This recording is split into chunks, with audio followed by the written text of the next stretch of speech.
A new report from the Department of Commerce says the U.S. economy exceeded expectations last year.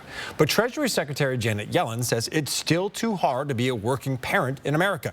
She also outlined ways she hopes federal lawmakers can help, but millions of Americans are looking for relief right now. CNN's Karen Caifa is in D.C. with a look at the key pressure points.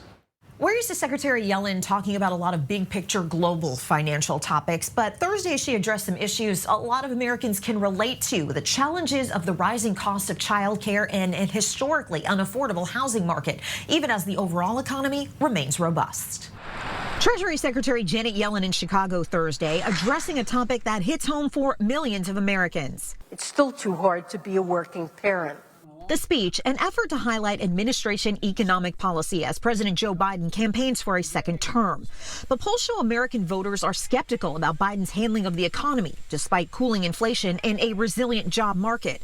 Families in particular feeling the pressures of a challenging housing market and child care costs that have increased with demand and shorter post-pandemic supply. Childcare is exceedingly expensive right now in this country, and that makes it difficult for families to work.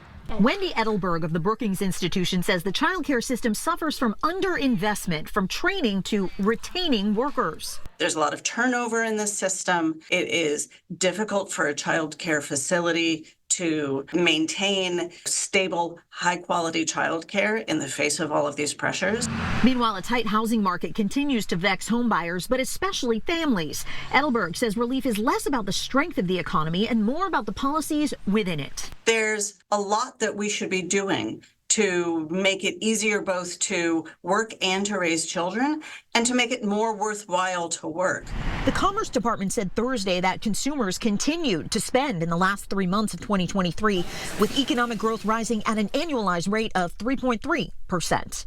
And a report released Thursday by the Pew Research Center found parental financial obligations stretching a little bit longer than they used to. Many parents say they're helping their now adult children into their late 20s and early 30s with things like food and shelter, as those adult kids try to handle more student loan debt than their parents did.